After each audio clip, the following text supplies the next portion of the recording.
A pergunta que quero te fazer é: se você não acredita em Deus sobrenatural e não acredita em Jesus Cristo, então em que você baseia suas decisões sobre o que é certo ou errado na sua vida? Tenho certeza de que as pessoas podem ter respostas diferentes, mas a minha resposta é que aplico o teste da razão e da bondade. Eu uso o critério da razão e da bondade. Se penso em uma ação, ela é razoável e bondosa, isso é tudo o que importa. Posso comentar sobre isso? Sim, por favor. Eu conheci algumas semanas atrás algumas pessoas do Christian Research Institute para debater contradições bíblicas. Um sujeito apontou para mim e disse: se eu compartilhasse sua filosofia ateísta, você já estaria morto. Eu perguntei se estaria morto e ele respondeu que me mataria. Sem a restrição moral da Bíblia, ele disse, seria um animal selvagem, estuprando, matando, roubando, assassinando. Graças a Deus pela Bíblia, que me restringe moralmente. E eu pensei, graças a Deus por isso também, porque há muitas pessoas que fariam isso. Muitos só não são assim porque a Bíblia lhes diz para não serem. As pessoas gostam de religião. É disso que as pessoas gostam. Elas gostam de religião. Por que elas gostam de religião? Porque gostam de sentir que são boas pessoas. Na verdade, a fundação do meu amigo Richard Dawkins fez um censo na Inglaterra. No último censo na Inglaterra, perguntaram sobre religião. E pela primeira vez, pouco mais de 50% das pessoas na Inglaterra se declararam afiliadas à Igreja da Inglaterra, 53%. Eles perguntaram por que essas pessoas se declararam assim e se acreditavam na transubstanciação, no nascimento virginal e outros pontos. Todos responderam, não. Então questionaram o motivo. Por que você é religioso? A resposta foi, gosto de me considerar uma boa pessoa, pois a religião tomou para si a ideia de moralidade. Isso é degradante para o ser humano, para nós, para você e para mim, ao insinuar, ou melhor, ao afirmar diretamente que, na ausência disso, uma ditadura celestial, que teria alguma influência sobrenatural sobre nós, ainda não comprovada, aliás, como algo realmente existente. Sem essa suposição, não distinguiríamos certo de errado. Não devolveríamos uma propriedade roubada se a encontrássemos no carro. Nós não doaríamos sangue se alguém precisasse muito de uma transfusão, a menos que tivéssemos medo de punição ou desejássemos uma recompensa. Você poderia dizer que faria tudo isso se não temesse a Deus. Prefiro não acreditar em você. Respeito mais você, ainda que não suas opiniões. Algumas pessoas que são psicopatas ou sociopatas podem, conceitualmente, ter essa visão de que só a superstição as impede de cometer crueldade, roubo, estupro, violência, egoísmo extremo e assim por diante. Mas eu não acredito que isso seja verdade, em primeiro lugar. Acho que nosso conhecimento do certo e errado é inato em nós. A religião obtém sua moralidade dos humanos. Nós sabemos que não podemos conviver se permitirmos perjúrio, roubo, assassinato, estupro. Todas as sociedades, bem antes do monoteísmo, já proibiam isso. Somos mamíferos pouco evoluídos num planeta de vida curta e ameaçado. As pessoas dizem, bem, se você acredita nisso, isso é deprimente, nihilista, faz as coisas parecerem tão aleatórias e caprichosas e assim por diante. Bem, sim, mas isso é verdade ou não? O que é verdade na sua visão? O que é verdade na sua visão, Senhor? Bem, você acabou de dizer que Deus inventa, cria uma espécie humana, dá uma olhada rápida nela e decide que ela está em rebelião contra ele. Vocês deliberadamente foram atrás do conhecimento. Agora vocês estão em rebelião, agora vocês vão sofrer. Agora não há nada que não possa acontecer com vocês. Eu os criei e posso destruí-los. E vou fazer isso. Vou inundá-los. Vou castigá-los com pragas. Agora, o que é isso? Isso é como ser um inseto ou roedor terrível no laboratório de uma pessoa cruel e estúpida. E o que poderia ser mais, o que é mais nihilista? O que é mais nihilista e alienante do que isso? Você tem que se considerar criado irremediavelmente doente. E então receber a ordem, sob pena de morte e tortura eterna, de ficar bem. Isso não é moralidade. As pessoas acabam se perguntando, se existe um Deus, e se ele é bom, de onde vem todo esse mal? Essa é uma pergunta que só faz perder tempo.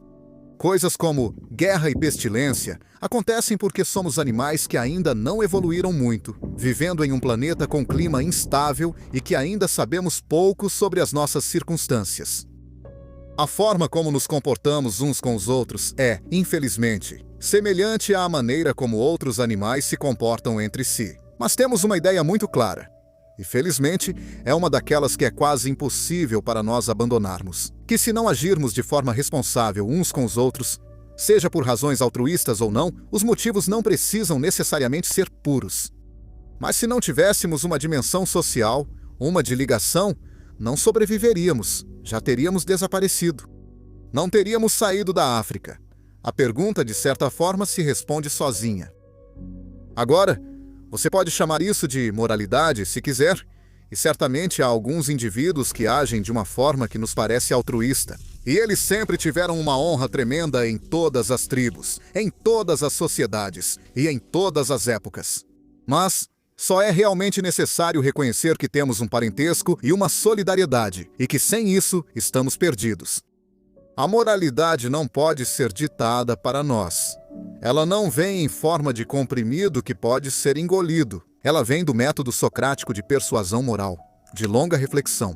Por que isso deveria ser chamado de errado? Por que isso seria uma desonra? Caso contrário, por que os 10 mandamentos não dizem nada? Nada sobre escravidão, nada sobre genocídio, nada sobre abuso infantil, nada sobre inúmeras outras coisas que nos preocupam e nos fazem pensar. Coisas que consideramos como o mal. E cerca de 4 instruções sobre como adorar um Deus muito ciumento, caprichoso e de temperamento difícil. Considere o segundo mandamento. Não deves erguer imagens esculpidas. Isso realmente é a segunda coisa mais importante para advertir todas as futuras gerações de seres humanos. Isso é o melhor que conseguimos, ética e espiritualmente. Você lembra dos muçulmanos que se revoltaram a centenas de milhares por causa de charges? O que os irritou tanto foi o segundo mandamento. Agora, toda aquela confusão piedosa, queima de embaixadas, assassinato de freiras, tudo aquilo foi algum tipo de grande manifestação de inteligência espiritual e ética? Ou foi uma estupidez medieval absurda? Bem, pensando bem, foi uma estupidez medieval absurda. Na verdade, quase qualquer preceito no lugar do segundo mandamento tornaria a Bíblia mais sábia. Que tal não maltratar crianças? Que tal não fingir que sabe o que não sabe? Ou que tal tentar não fritar todos os seus alimentos?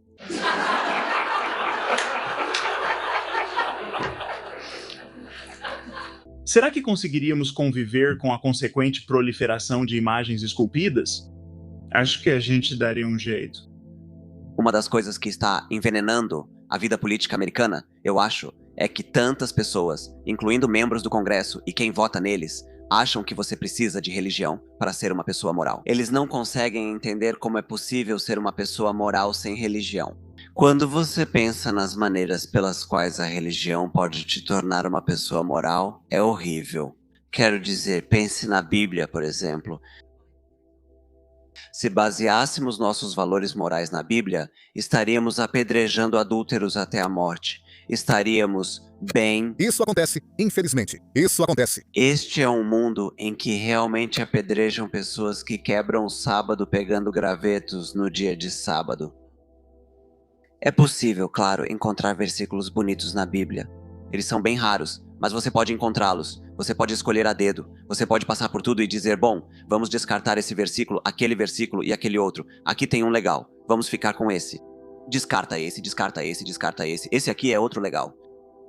Mas o critério pelo qual você decide quais são os versículos bons e quais são os versículos ruins tem que ser extra-bíblico. Tem que ser um critério baseado em algo além da Bíblia, obviamente, senão é circular. Nesse caso, seja qual for esse critério, vamos direto a ele e eliminar o intermediário, que é a Bíblia. Por que se preocupar em usar esse critério para decidir quais versículos você gosta e quais você não gosta? Simplesmente corte toda a Bíblia e decida o que é bom ou ruim com base no mesmo critério que você usaria para decidir quais versículos são bons e quais não são. Recentemente, fiz meu sequenciamento de DNA. Você também pode fazer o seu. Você deveria! Você fez isso? Sim, você pode descobrir o que sempre suspeitamos. Sou meio cromossomo diferente de um chimpanzé. e também parente de plantas, vegetais e outros animais. E eu nem acho que a evolução sabe que eu existo. E eu não acho que o Big Bang tenha começado pensando em mim. Sinto dizer isso, que não sou tão solipsista, egocêntrico e arrogante quanto os religiosos gostariam que eu fosse. Eu não acho que esses processos pensaram em mim ou estejam cientes da minha presença. Isso não me faz sentir que posso sair por aí e fazer o que eu quiser. Por que não faz? Eu não sei por que não faz. Mas eu sei, por contra-exemplo, que se eu colocar esse problema para você, diga meu nome. Uma ação ética realizada ou uma declaração moral feita por um crente que um não crente não poderia fazer. Duvido muito que você consiga. Ninguém conseguiu até agora. Dou-lhe tempo para isso. Não. Se eu perguntasse a qualquer plateia se conseguem pensar em uma ação maligna realizada ou uma declaração maligna feita por causa da religião, ninguém hesitaria nem por um segundo antes de pensar em uma. Então você não acrescentou nada ao argumento. Na verdade, você novamente rebaixou o argumento à visão de que devemos acreditar em coisas tolas, como a de que precisamos de permissão divina para nos comportarmos bem, porque se não acreditássemos nisso, poderíamos nos comportar mal. Bem, os fatos são o que são. E o fato é que não, na verdade, a matéria vem primeiro. Mas eu já te disse. A mente. A mente é um cérebro antes de qualquer outra coisa. Claro, qualquer um que diga o contrário está falando um completo absurdo.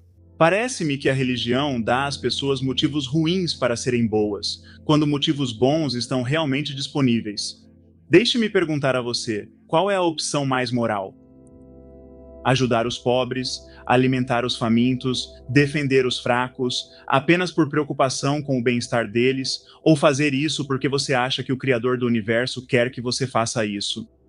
A verdade é que as pessoas não precisam ser ameaçadas com a danação. Para amar seus filhos, amar seus amigos, querer colaborar com desconhecidos, ou até mesmo reconhecer que ajudar desconhecidos pode ser uma das maiores fontes de felicidade. E que tipo de moralidade é essa que se baseia inteiramente no desejo egoísta de escapar da danação? Isso parece ignorar o verdadeiro cerne do que entendemos por moralidade, que é uma preocupação real com o bem-estar de outros seres humanos.